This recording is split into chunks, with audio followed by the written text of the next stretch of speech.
Hey, Bob Cooney here with another edition of the Being Virtual Show. I want to introduce Jeffrey Travis. Oops, where'd you go, Jeffrey? There you go, from Positron. Thanks for joining me, man.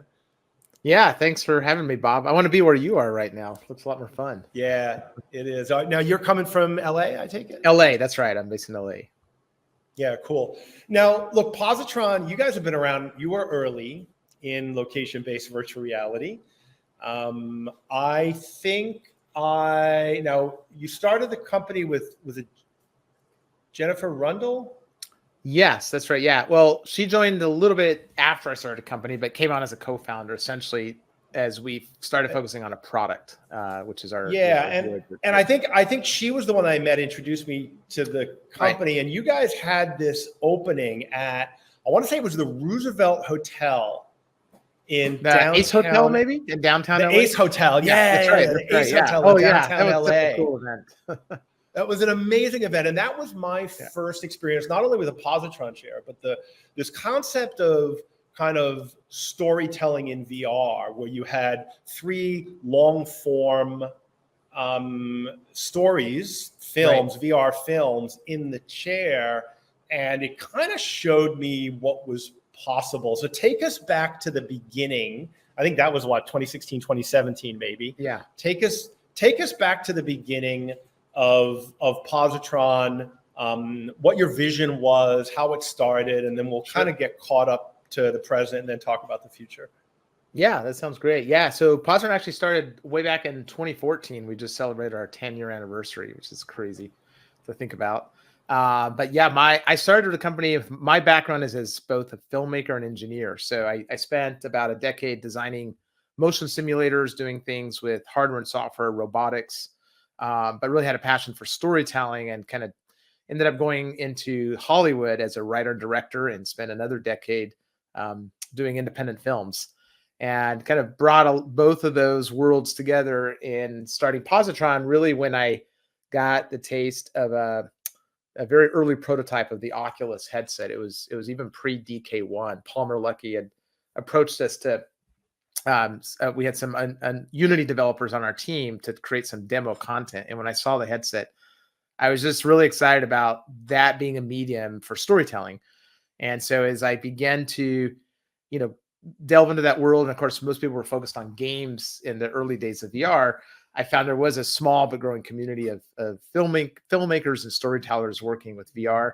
And what I felt was needed was just a better way to experience that, and hence came up with the idea of a motion chair that would be a premium platform for presenting VR films that would integrate motion, haptics, and scent. And so, Jennifer Rundle, my co-founder, joined in around that time, and we built our first prototype, showed it at SIGGRAPH, and got a lot of interest. And then from there, Universal Studios actually became our first real customer, who said, "Hey, we want to buy 20 of those. How much?" So, yeah. And so let's talk about the storytelling piece of it, because it's something I've actually been spending a lot of time thinking about and talking to people about. What were some of the challenges that you saw in the early days of VR with, because like you said, games, it's kind of low-lying fruit. It makes sense to do games in virtual reality, right? And of course, and we're seeing that market continue to grow. But storytelling fits and starts, kind of has been challenges. What were some of the early challenges that you saw with the storytelling in virtual reality? I think there was a few. One is obviously it was a medium completely new for storytelling, right? So people coming from traditional filmmaking, it was just a lot of figuring out, well, how do you even tell a story? There's no frame. What happens if the viewer looks around, doesn't look where I want to go? There at the time, there was not even, when we started, there was no VR cameras, right? You had to build your own. So people were doing 3D printed rigs with GoPros, and then using some very primitive software to stitch it together. And it was just a really painful process. But then from the audience or user's perspective, this wasn't unique maybe to films in VR, but, motion sickness was an issue. I think, people having an expectation that the quality of what they were looking at should be a lot better, right? Like we all wanted the Apple Vision Pro quality back in 2014, or thought that's what it should look like. And like, why does it look fuzzy? Why is there this screen door in front of me? Like, why does my face hurt after 10 minutes? Yeah. Like, yeah, especially if you say VR film, right? You're referencing your 4K projector or something. So it was hard to, initially overcome the expectations, right, of the limitations of the medium. And then I think just finding, the biggest problem, the one we sought out to solve with Positron was distribution. Like, where the hell are people going to watch this, and who's going to pay for it? At least with the game, there's kind of repeat play visits, right? A film's generally a one-time thing, maybe a couple times if you love it.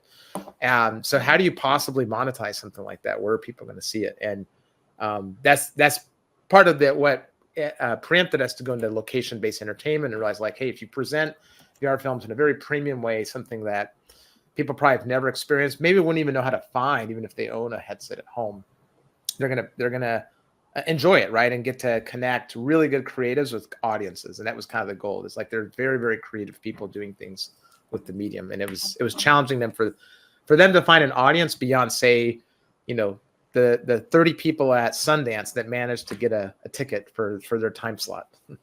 Yeah, exactly right. I mean, that was where this stuff would kind of go and explode and then die at the film festival. Yeah. Like if you didn't see it at the festival, it was gone, right? That was it. Yeah, we'll talk about con in a bit, and some of the how much credibility that might be adding to it. But and so what I heard you say was, we didn't know how to tell stories in VR. We didn't have the technology to create the content. We didn't have the frameworks to be able to create the content. We didn't have any distribution, and the consumer experience was shit. So, and you decided this is a good place to do our stuff. I don't know what I was thinking. I think what the hell were you thinking, man? Why didn't I choose something easier, for real? And so how, like, looking back on it, were you too early? And if so, how early? And if you were to do it over again, what might you do differently? And I know we have a lot more of the story to fill in, but I'm just curious about that. I think we were a little bit early in some ways, right? In terms of the technology and the availability to scale this. I would say that on the other hand, right, we were, I think, about the only company really focused on storytelling in VR in terms of distribution. Not obviously there was content studios. So one of the good things about that is we got to have really good relationships with both Hollywood studios as well as independent studios. People like Felix and Paul, or the folks that are now at Atlas 5, and they were all excited about working with us and saying, hey, how can we get our content shown? So we kind of became a channel for artists and creatives to find kind of a common platform or a standard way to show their work. I would say we were a little late in some ways on the whole hype cycle of fundraising for VR, right? There was all these companies raising tons of money in 2016. Our real kind of, first successful VR theater didn't come out till 2017. And that was right as the bubble kind of burst on VC funding. So it was a big struggle for us. And to this day, we've never raised money directly from VCs. Yeah. So what's and raising money for VCs for location-based VR has been challenging since the very early days. And though we are seeing some investment from other like strategics and media companies and stuff, right, get done as they're starting to understand that there might be there, and some of the models are formulating. Talk about the that Sandbox, first, right? Is succeeding at this scaling, I think. Yeah, they've raised some money. There's some questions about connections and nepotism and stuff around that. Sometimes it's who not what you know. Right. What's the but look, private label, Zero Latency's raised money from some private equity firms in Australia, and there's some big media companies that have come into the space. Spree raised money from ProSieben, which is the big media company in Germany. Park Playground raised money from Telnet, which incubated them, which is another media company.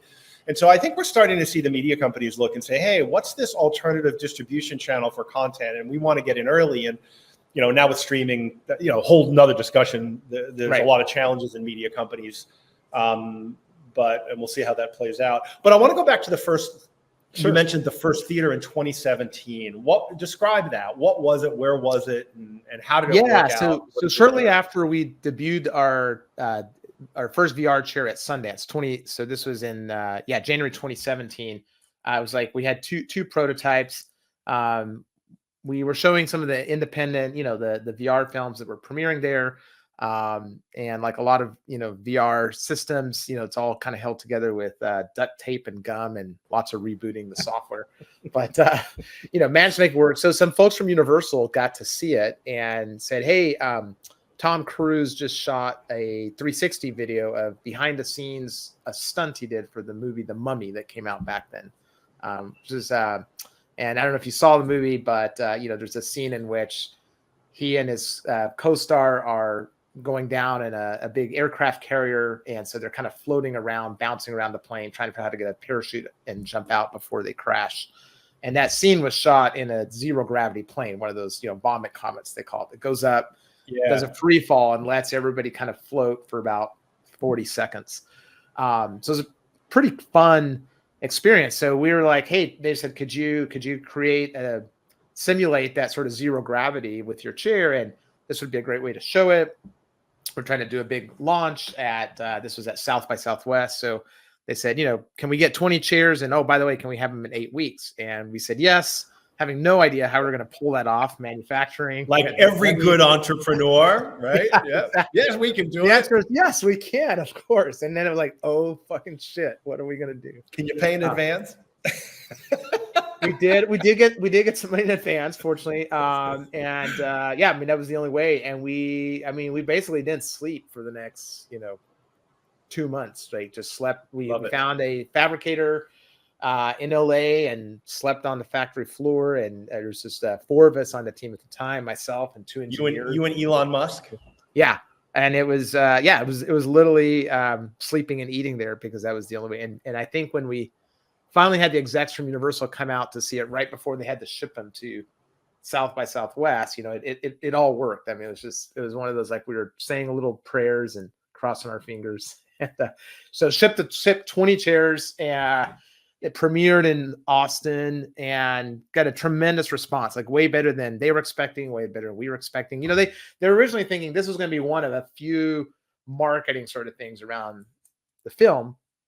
And, I guess the reception and the experience was so positive to people that they renewed it. They basically moved on beyond that one theater. Says let's put one at Rockefeller Center. Let's take it here. We got all these other projects. So we went on to do 4 more projects on big IPs with them on How to Train Your Dragon, First Man VR, Jurassic World. With we got Steven Spielberg to sit in the chair. So that was really, I credit some people at Universal, particularly a gentleman named Austin Barker, who was our kind of internal champion for just saying, "Hey, this is great. Let's work with these guys." And we love you, Austin. Thank you. Yes, thank you, Austin. And then I remember How to Train Your Dragon. Now that one was interesting because they got Walmart involved. Somehow, right? Yeah, that was really interesting, and I'll say that was probably still one of the best experiences in terms of the VR film, the quality of it. To this day, people still love it. So that was a project with DreamWorks, and they got Walmart involved. Walmart at the time had this studio that was called Spatial Land, I think it was called. Kind of a funny name. And they were trying to do things with VR and like VR and retail, and this was kind of like, are people going to do online shopping in VR? But an early version of the metaverse. Early version of the metaverse. That's right. Nobody uttered the term metaverse yet. If that was 2 years later, that's exactly what they would have said, right? So, awesome. So they came in as essentially a sponsor, funded the project, right? I mean, how the studios don't like to pay for anything. They try to get everybody else to pay for stuff. So note to everybody watching, studios don't pay for things. So if you're thinking the studio's going to fund your thing on their the amount of times I've had people come to me way. like, go talk to Disney, go talk to Universal. You ever like they'll fund? I was like, no, it's the other way around. They're going to ask you for money. And if you've never done it, people are amazed. But the studios ask it's the other way around. They want an MG, they want money up front to license it. Anyway, so yeah, Walmart got involved, funded it. And what was fun about that project is unlike the Mummy 360 video, which was already shot and done, this one was designed from the ground up for the Positron chair. It was going to be exclusive. And so we got to work really on the production process, kind of designing some of the shots where you're flying with the dragons and how do we take advantage of the right kind of motion profile, really to kind of maximize the experience. And I think that's why it was so optimal in so many ways. And when we were done, the film was shown in these mobile trailers with Positron chairs that would set up in Walmart parking lots. And they had this kind of whole pre-show with actors that were playing characters from the film, doing a little pre-show for the people waiting in line. So very thoughtful about the whole throughput and giving people some entertainment value, but while they're waiting. And then after they finished the experience, they would exit and they were forced to go through a gift shop. And of course, there's all the merchandise for How to Train Your Dragon that Walmart happened to sell.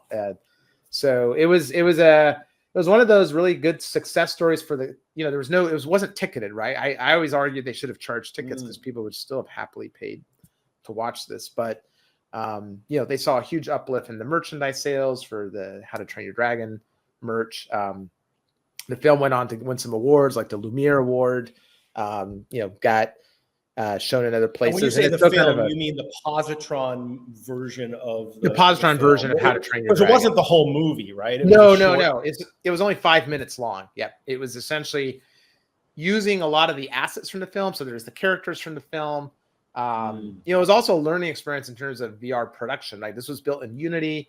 So it was a 6-stop experience because we still wanted to have some stereoscopy, some depth. But like figuring out how do you take film assets and bring them into VR was a bit of a challenge. So what they ended up doing is some of the dragons or the characters you see were done with motion capture, and then some of the background assets were baked into the VR experience. So I don't know how technical you want to get on this about all that, but it was a cool way to kind of see how do we integrate big feature film assets with essentially game engine elements and produce something cohesive. And also I'll mention one last thing. It was our first interactive film. So even though our stuff is generally passive, this one actually had hand tracking with the leap motion at the time. And you could reach out to the dragons and tickle them or pet them and they would react, which is an extra kind of fun part for it. Yeah, super early too for that. So I'm really curious about this because I actually have been talking to some studios and some operators and stuff about this concept of using production assets, getting in the production pipeline for these big tentpole features, and using, location-based VR as a means to promote ticket sales and films in times when Hollywood is just trying to find itself again, right? Mm-hmm. And so Walmart sponsored it. And Universal, obviously the studio for IP, did film marketing, studio marketing get involved in any way in this? And was any of their budget? Sure. All of us were coming out of the film marketing team. Because at the time, their focus was not on trying to monetize this content. It was purely coming out of a marketing budget to support the feature film release. And so did it launch day and date with the film or when ticket sales went on, and how many locations did it go through? Yeah, it actually launched before the film came out. So it was kind of getting audiences warmed up. I think I can't remember the exact timing, but I want to say it was, maybe 3 or 4 weeks before the film opened in the US. Yep. And then essentially the chairs went on a tour across the Western US to all these Walmart parking lots. So it was both driving awareness of the film and then obviously tying in the merchandise sales to that as well. Yeah. And so when you look back on that, and I know it was a lot more expensive to do it then than if somebody was going to do it now, right? Like the tech, the tools are better and everything. Right. How did the studio and maybe even Walmart look at this from a financial perspective? Were they like, oh wow, that was really cool, we're never going to do that again because it cost us way too much money? Or because I'm trying to paint, connect the dots to where we are today and where we are. Sure. Yeah. So the studio definitely said that really worked. Let's do it again. Because we went on to do it shortly after with First Man VR. We put in a bunch of chairs in AMC theaters across the US with the First Man VR experience. It was a 10-minute experience that let you become Neil Armstrong and feel like you're flying to the moon. And that was a big tie-in to to the movie in the theaters. As far as Walmart, I'm not sure what the whole story was there. I don't know. We originally heard it was considered a big success for them because of, they were looking at retail sales and what they call retail lift. But they shuttered that VR studio shortly after. They essentially shut it down. So I don't know if there were other forces at play or why they decided to get out of the role. Their media strategy has been all over the board for 10, 15. They had a digital music store back in the day. Like they're always trying things that don't stick. Yeah. Right. I know we talked about a lot of big ideas with them. Jennifer and I flew out, to their headquarters in Arkansas and met with Mark Lohr at the time, who was That's there. an experience, isn't it? Yeah, that was fun, right? We got to put him in the chair. And so, there's all these like big things we were going to do. But I tell you, that's a whole another world, like trying to get things in Walmart is like, totally. And so in terms of the studio, they were very happy. And then, because there was at least 2 more projects after that they were. And then Jurassic World, I was there when you guys launched. You had that big pop-up in Los Angeles. Yes, correct. At the was it at the Disney Theater or something? There was one at the Disney Concert Hall. That's right. Disney Concert Hall, yeah. And then there was one at the Grove as well. So. And then Dave and Buster's wound up doing rolling that out, and that was like that was a massive content that they showed, but it was also a Jurassic World game, right, or experience. I would say. Yeah. Yeah. And so how did that go? And then what happened after that? Like with the whole movie thing, did it just fizzle out, or were there?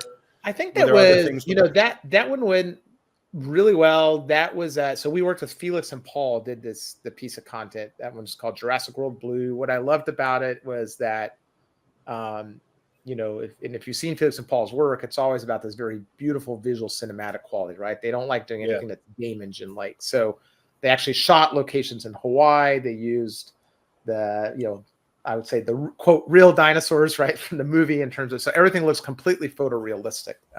It's awesome having cool. Canadian government artistic fund to develop your stuff. Exactly. We love you, Canada. Exactly. But it puts you in a chair, and definitely a big highlight was we got to take the chair out to the Universal lot and get Spielberg to sit in it and watch. And at first he wasn't going to. He's like, no, I've already seen this VR film. And I told him, well, you haven't seen it in this chair. Like you should try it. And then he did it, and he's like, oh, that really is different. That's way more interesting. And he asked a lot of questions about how is the chair motion smooth and why does it make you feel a different way. In terms of Universal, they didn't share like I guess their internal numbers or KPIs or whatever they use, but it seemed like a big success in terms of the attention it got, the media attention, the footfall, and then I think that was seemed to mark, I guess, after that a turning point because we didn't go on to do any more marketing projects with the studio, and I'm not sure exactly why, but I know it might have been partly because we started putting our focus on, well, hey guys, this has been great, but we can't keep living off marketing budgets, right? We like if filmmakers are going to make this, and we can't just make trailers for feature film movies. Fair enough. At least for my vision, like we want to build a real system, right, where people can create content, hopefully original content as well as IP content, and monetize it. So we had just started getting into that Ace Hotel that you did. That was actually our first experiment with LBE where we actually charged tickets, and kind of just to gauge, as an experiment to gauge people's reactions. And then it was in 2019 when we launched finally, I guess, our first ticketed VR theater at the Saatchi Gallery in London with a King Tut show. Yeah, and so before we move into the museum segment or the kind of the educational and cultural segment, let's talk about the chair, because you mentioned Spielberg talking about why is it so smooth and why is it different, and that was one of the things that I noticed. I think one of the challenges I suspect you might have had is, when you look at the chair, it doesn't look any different than some of these like Chinese egg chairs that you see coming out of China, which just throw you around and make you sick. And yet the experience is so markedly different, and the engineering that's gone into it. Talk a little bit about the chair and why it's different and unique versus what people might think. I would say one of the main things, and this is one of these things where it's hard to describe but easy to experience, right? Is really the motion. We want it to be something that is completely organic and almost where it's imperceptible, meaning you may or may not be aware that you're moving, and you're not sure if, let's say that you're floating underwater or you're flying above a skyrise. It's very easy to make motion platforms that, like you were describing, these Chinese egg chairs that jerk you around, and it's kind of a quick thrill. It's the spectacle of it. It's a thrill ride, right? Yeah, it's a thrill ride, and those have a place, right? Some people enjoy those. Absolutely. But I was looking at this more like adding motion tracks the way you want to do sound design, right? It's all about, like, if you start noticing the sound design or the sound mix too much, someone hasn't done their job correctly, right? You should be so engulfed in the story and feeling the emotion of the piece that's just part of what does it. So the idea is to do the same thing. That would bring literally emotion to the experience without calling attention to itself. And it turns out that from a engineering perspective, two big challenges are: one, getting a chair to rotate indefinitely 360 degrees in both directions, because that was important since this was designed specifically for VR to have that capability. It's hard to do because you're moving this whole base, and you use something called a slip ring so that wires aren't getting tangled inside. And the other is to make it super smooth. There's something we call yaw chop. So yaw is the rotational motion. And when you have something that's like a 300-pound chair, with a 150-pound person inside it, it's not easy to make that perfectly smooth. And so there was a lot of material science research that went into it. We had a neuroscientist actually work with us as well on consulting. And the underlying question when we were designing the motion system was, not like how fast can it go, how hard can it shake you, but how does it make you feel? And it's a little harder to quantify. But so it's one of those things, people have tried it, get it, and they know it. It's hard to describe. But I would say the quality of the motion, it's less of a sledgehammer, more of a scalpel. I think I love the analogy to the sound design. It's actually the perfect analogy, which is, if you notice it, you've done it wrong. Right. But if you feel it, right, it's done right. And I think you just summed it up. That was perfect. How many years did it take you to come up with that? I mean, we leveraged, I had a background in designing motion simulators before this. So I was leveraging, probably 12 years of doing those for companies like John Deere. Like, we designed motion simulators for their tractors, and really understanding the relationship between the physical motion of a platform and your perception, your proprioception in your brain. And then in terms of the Positron chair, we probably spent about 2 years from, I guess, sketching out the original idea to having the first commercial version out there. Yeah, cool. And so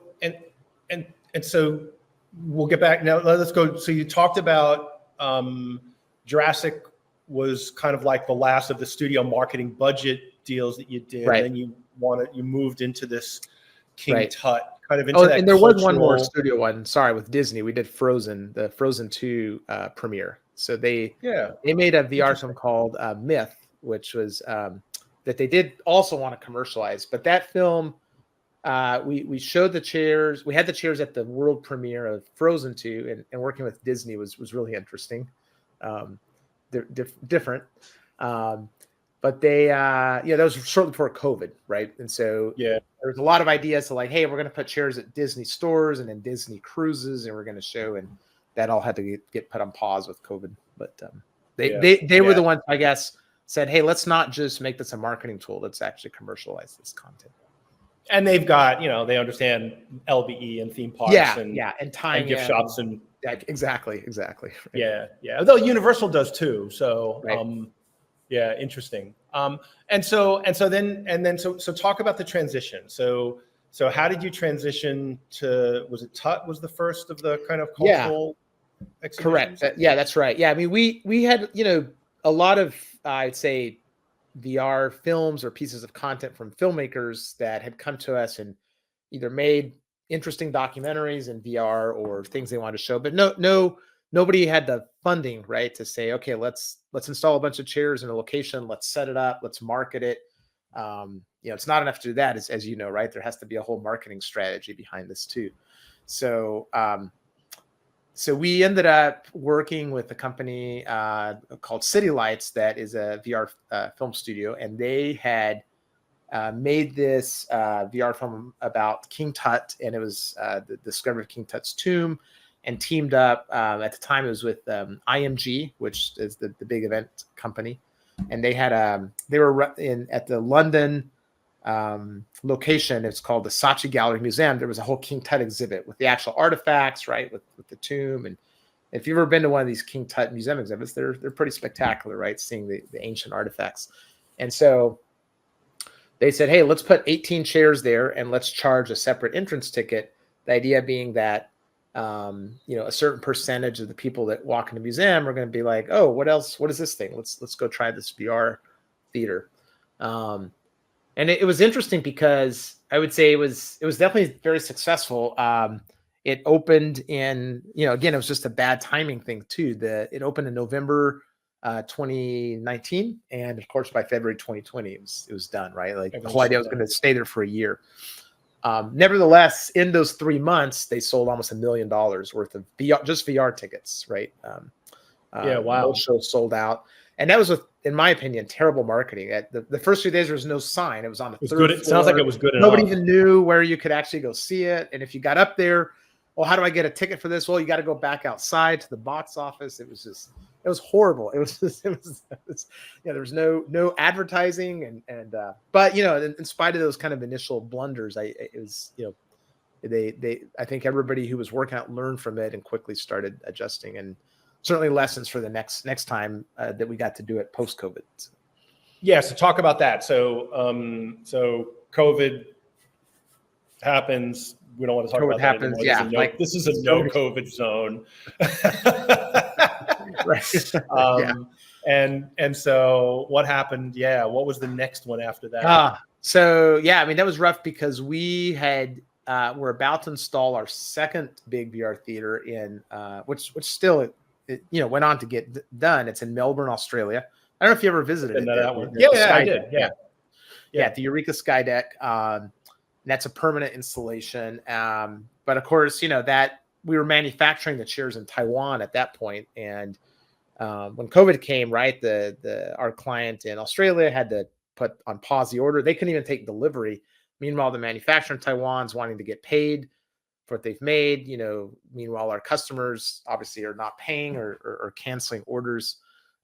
So we had quite a few other museums and tourist locations that were interested in signing up. All that stopped.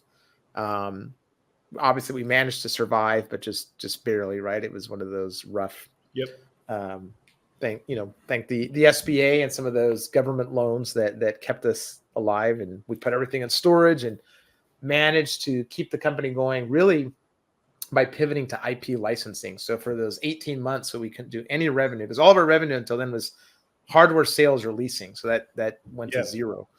We were fortunate in that we said, well, what can we do? And in Taiwan, interestingly enough, you probably know this, they didn't really shut down during COVID. I mean, they sealed off the border, but within the country, there were so few cases that restaurants were open, cinemas were open, everything kind of continued within that country, although it was very hard to enter or exit.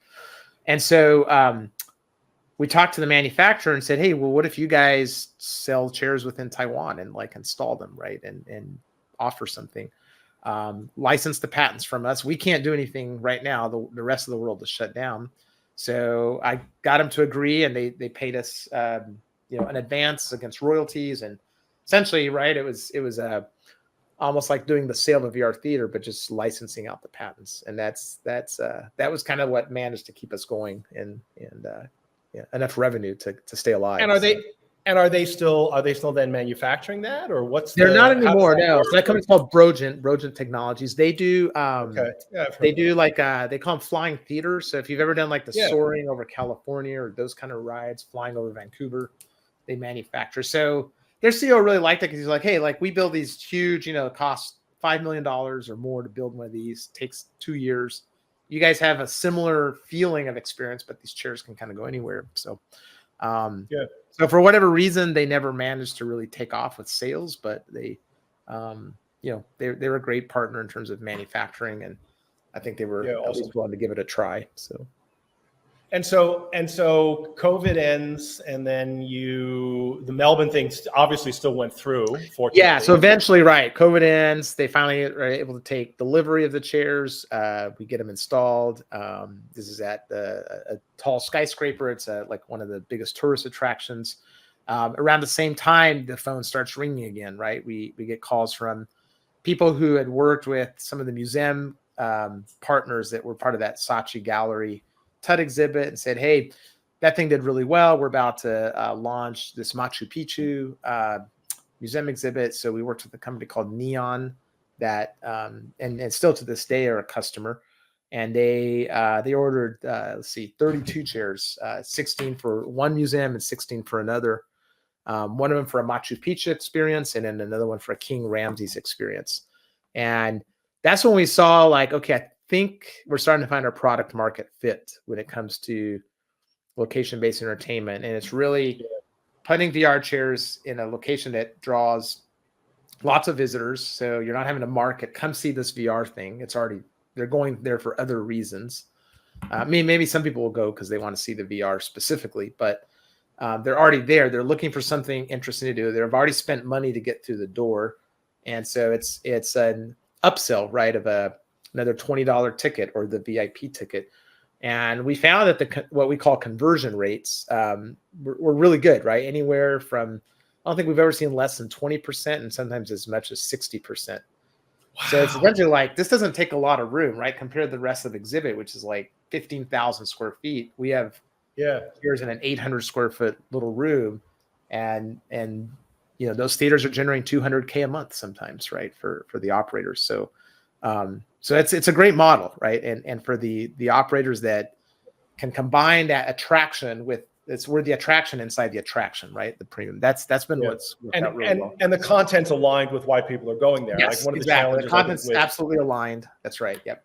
And you get a lot of non-repeat visitors, right? Because these tend to be tourist attractions. Obviously, a lot of locals go too, but when people go into a big city, they go see the big museums or go see what the exhibits are. So that's why you can show the same piece of content for 6 months, even though it's a film. And how long are the VR pieces generally? So 10 to 12 minutes is what we have found is the sweet spot. And now when I tell anybody, look, if you're going to make a VR film and you want to maximize your chances at monetizing it, don't make it longer than 15 minutes. And then, it should be at least 8 to 10, because that's sort of where you can have enough throughput, enough shows per hour, and yet people are happy to pay $15 to $20 and feel like they got their money's worth. They got an experience. So. Yeah, and it's not enough. That's not enough to get somebody to like put on pants, get in their car, drive across right, town, exactly, yeah. And that's the whole thing, right? So right, that's right, yeah. We've had people say, "Yo, you should put these in malls, right? Or put these at," but it's like it goes back to like, well, how are we going to market it, right? Or I don't think they were going to drive specifically to go see these, and they could work at malls. We've played with that. I think that what I feel is that the experience is a little more akin to the parallels like at IMAX, right? What IMAX did in the early days is what we're doing now, right? They would put their theater at the museums, and it was an add-on experience, and it was usually like a 40-minute documentary film. Half an hour, 40-minute documentary. Yeah. Yep.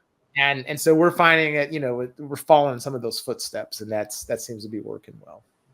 Yeah. And so what's the how many locations, and are they touring these? Because I know there's a lot of these. Some are touring, some are permanent. They do tour around. Yeah, I would say it's been more common for them to tour now. So most of them that we have are touring. So the number of locations we have at any given point varies a lot because shows start and end. I think right now there's 6 right now, if I counted right, or 7. But we've had as many as 12 at one time.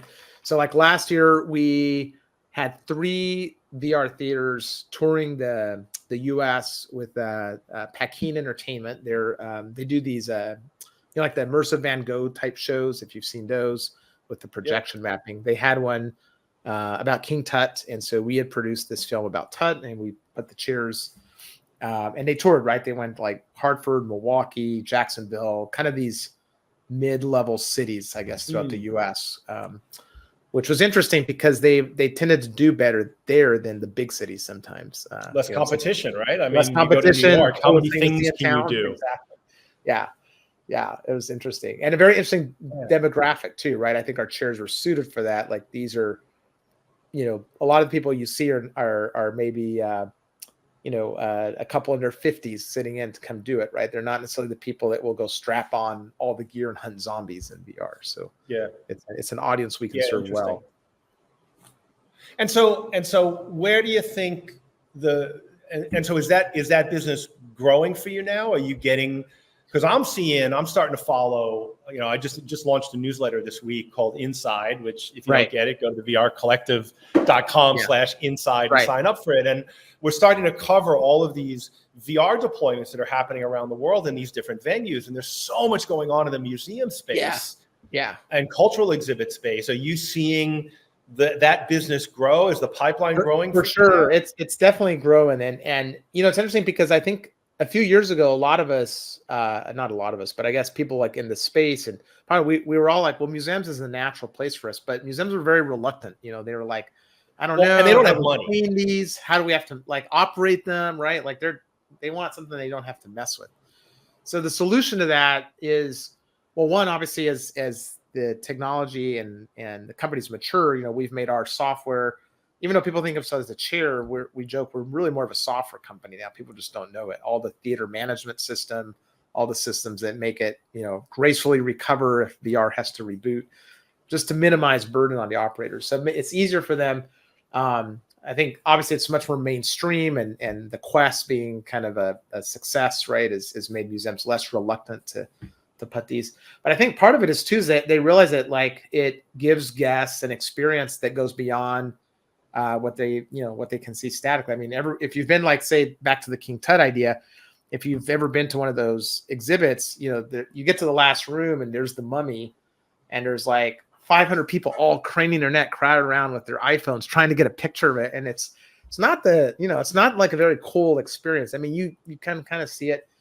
You go into VR and it's quiet, and you have kind of an up close encounter, right? And you feel like you're in the tomb. I mean, that's, people walk away feeling, wow, I feel like I actually went there. And so museums realize, one, it's that value, and then two, obviously it's another revenue stream that lifts their, that goes beyond. They can charge for it. So it's something we're seeing a lot more of that happen now than I would say ever before, and a huge uptick. Yeah. And also the traveling, the touring shows more than anything. So. Yeah, that's what I was wondering. Is like, what's the channel look like? So you manufacture the system, the software, and the chair. Right. You have a distribution platform for content. So there's content developers that make stuff. Right. And we have a library content license, so we can provide that automatically. Yeah, but who buys the system and then puts it in the museum? Because I know museums don't have money; they don't buy this. Yeah, no, they don't, and that's part of why we pivoted our model, right? Like we found that trying to do hardware sales, and there's still companies that will buy the chairs, and that's great. We're always happy to sell them or lease them, but shortly after COVID, when we started getting these museum deals, I said, hey, look, what if we change our business model to let us provide the chairs? There's no cost to the museums up front other than shipping, right? And maybe an installation. We'll provide the chairs. We'll own them. We'll provide the content that we've licensed, and the museum or the immersive exhibit operator provides staffing and marketing, and we'll do a revenue share split. And that's what's worked really well, because there's no upfront CapEx for them. Based off that model, we raised like $4 million shortly after from a venture debt investor. And because we own the chairs and the assets, we're also able to adjust to demand. Like we have a show in Mexico City right now. They started with 8 chairs. They were sold out all the time. So we sent 6 more. Now they have 14. When that show wraps up, we'll take those chairs back and we'll put them with another operator. So we do both, but we've gravitated a lot more towards us just essentially licensing out the chairs and the content to operators. Yeah, and venture debt's a good way to find it. I was going to ask you about financing for that, because I know, it's got to be a capital intensive business, but it is. Yeah, I mean that's return on that invested dollar is probably really high. Yeah, it is. It is challenging on the capital intensive, right? Chairs, and then we produced our own piece of content. We made our own upgraded Secrets of Tutankhamun film, which wasn't cheap to make. But I think venture debt is the right vehicle, because it's this is asset backed, right? There's hard assets there's a chair, there's a film, and so it kind of makes sense, right? Versus a SaaS company. Yeah, cool. And so let's circle back. So you started doing these promotional things with studios, and now you've moved into more kind of cultural, museum art, educational experiences, and aligned with that.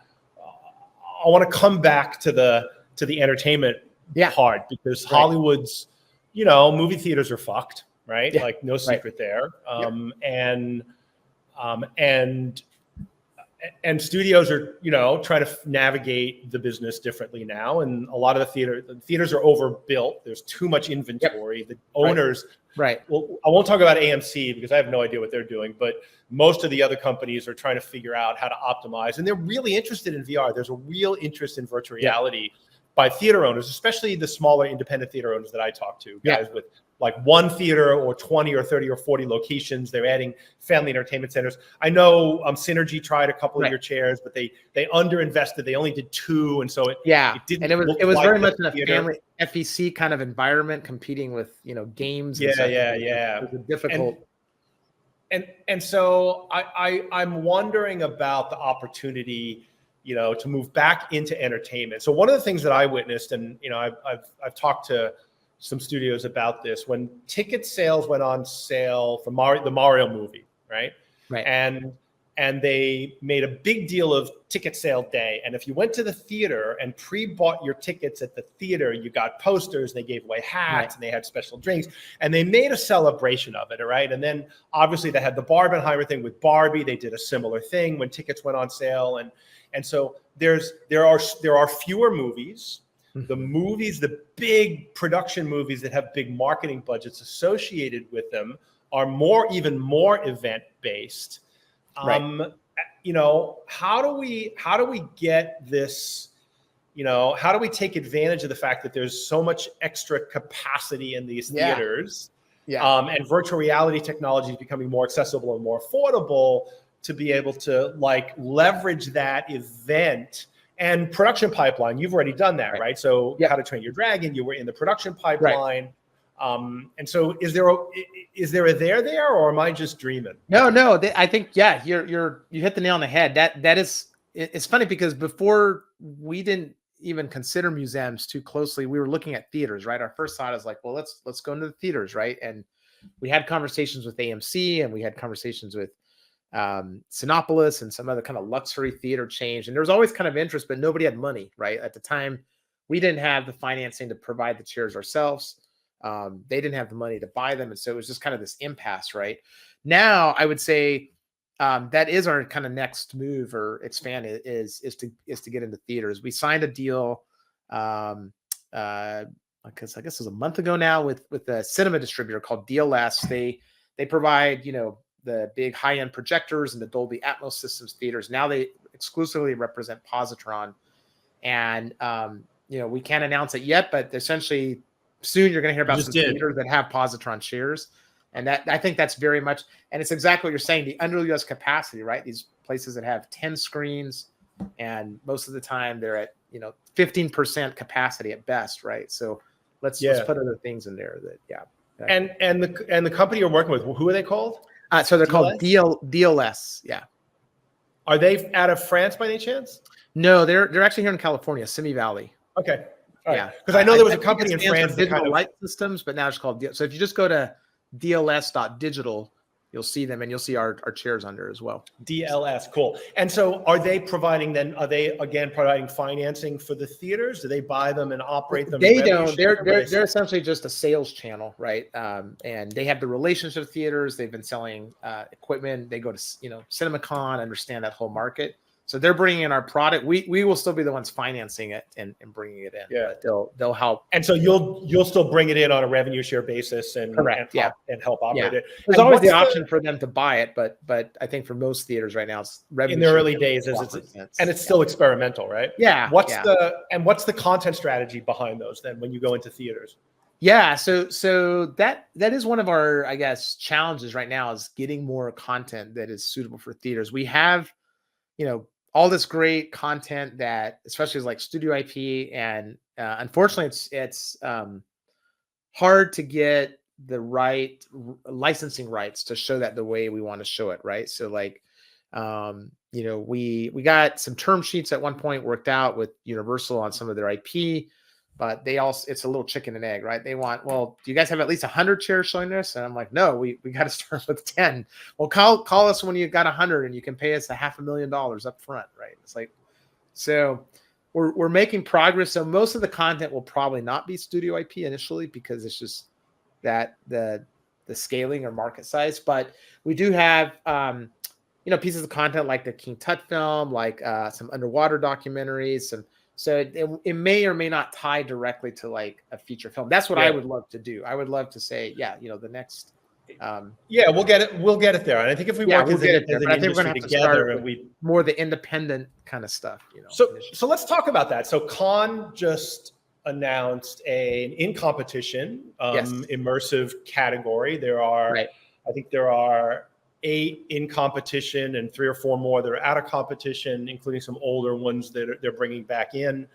And you mentioned Sundance, and I think South by Southwest obviously has supported VR for a while, immersive, Venice as well. Yeah, and Venice as well. What do you think the impact of Cannes is going to be on attracting indie, VR filmmakers and storytelling? And are you gonna have chairs there at Cannes? As another question. We didn't this year. Probably be there now if you did. Yeah, Cannes is just wrapping up now, right? It started a week ago, but the funny part is we've been there most years. So we've been for years working with Cannes, kind of behind the scenes.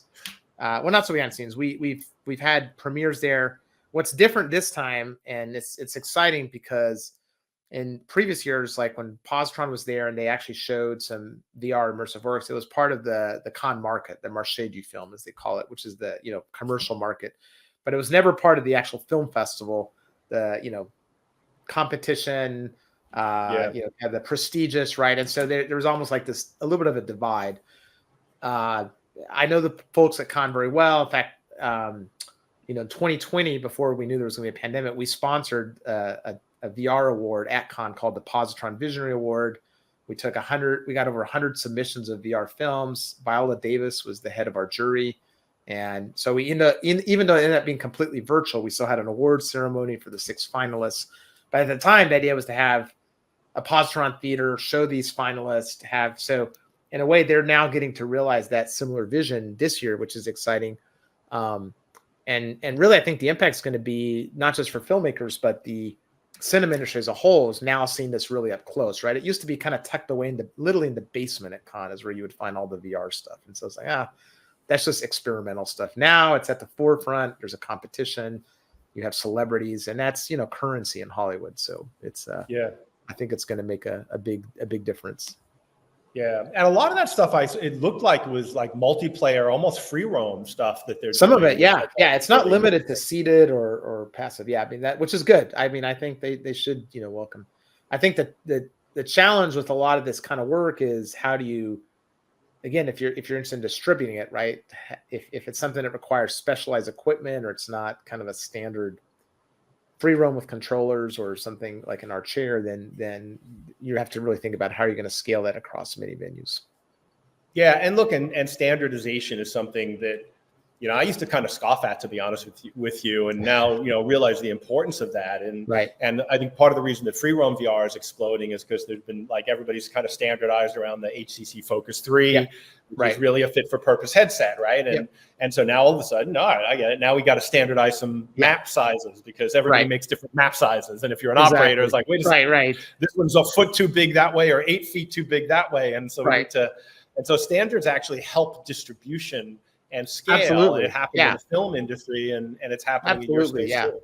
We've even made, although we don't use it much yet, we ended up adding support for the Quest 3 on our chairs. So we've used the HP Reverb headset for some time. We've looked at other headsets, and the idea is kind of for Positron to always try to have one of the higher end PC based headsets, right, for a better visual quality. But to your point, so many filmmakers have to make sure that they can also show their content on the Quest that we're like, well, shoot, we got to support the Quest too, and it makes sense because more people can see it and access it. Yeah, cool.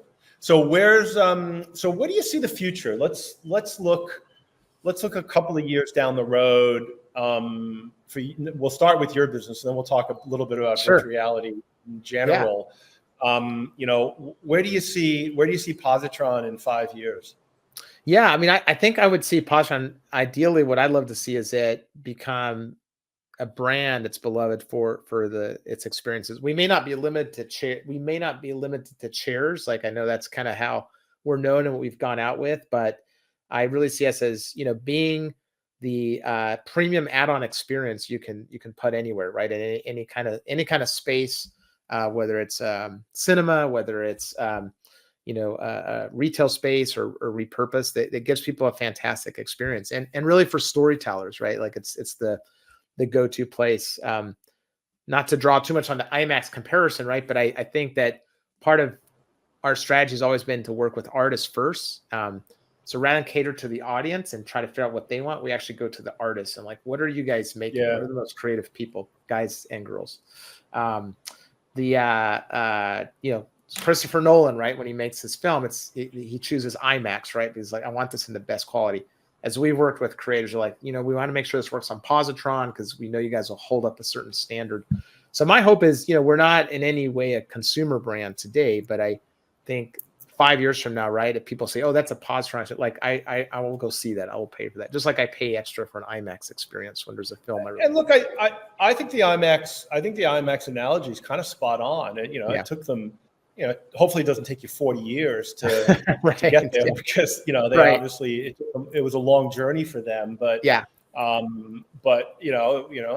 think, you've already been at it for, what'd you say, 10 years? 10 years. That's right. Yeah. It's a long time. Fuck.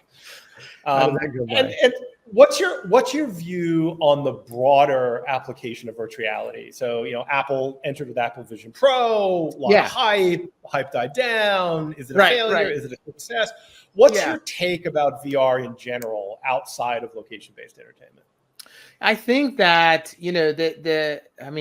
like, it's so much of the hype and expectations and this up and down. It's almost like we all seem to know what we want VR to do, and it's not quite doing it quite yet, right? It's always around the corner. I think Apple Vision Pro has gotten really close with their first iteration, but it's for people that can afford $4,000, right? And wear it for no more than 30 minutes at a time. So I think they haven't nailed the comfort thing yet. No, not at all. No, it's rough, right? Like, I can't wear that thing for too long. I have one, and I love doing some work in it sometimes, but it's short lived because it does hurt my head. But the visual quality, I think that the UI and the visual quality, they really nailed it. They took that to a new level, and they're also pretty focused on some narrative stuff. So I think VR is going to, in my opinion, it's going to have one of these things where it'll be, once the devices become much more, smaller, fashionable. I'm probably not saying a lot of things that are new here. More like wearing glasses. It's going to be something that we're going to be able to, I think, use for virtual travel. The other thing I feel like it's going to do a lot for us that I'm interested in too, and it's an area Positron's looking at, is mental wellness, right? Having experiences that really can tap into what's going on with you. Obviously, AI is going to play a role in this, in being able to create auto-adaptive content on the fly based on possibly biometric responses, right? And that can sound really creepy, but I think it could also be done really right. I mean, if you think about it today, that's a lot of what medical instrumentation is trying to do, is like, what's going on inside your body, and let's use that feedback. So why not use these kind of tools to do that? So imagine a VR experience where it knows emotionally what you're going through better than you know yourself, and is able to help you come to a better place or heal. So yeah, that's something that I'm excited about in terms of the future of VR. And we're even looking at possibly some Positron kind of wellness applications. Yeah, cool. Amazing. Well, Jeffrey, thank you so much for sharing your journey. Thank you, Bob. Yeah. And congratulations on making it 10 years in this space. And hopefully, as they say, it's smooth. Was it smooth, hard, something about wind and following seas, something about that, like smooth sailing into the future. I look forward to seeing positron chairs in movie theaters, and we should let's keep that conversation going. Yeah, I for really sure. think there's a huge opportunity right now to make Right. that happen. I think some Absolutely. studios are really interested in it, and a lot of theater owners are interested in it. And so, Right. Absolutely. yeah, let's keep it going. Sounds good. Well, thank you so much, Bob. right. Yeah, great to see you. Yeah, and have me on my the show. pleasure. We'll let's get together when I'm in LA. I'll be back Absolutely, yeah. in July. I'd love to kind of get a tour. And Okay, see yeah, what you're for up to. sure. Yeah, that'd be great. Let's catch up. All right, That'd be cool. So that was it, Jeffrey Travis. Big round of applause. Thanks for joining us. We will see you soon on the next virtual show in live reality. I'm Bob. Talk to you later.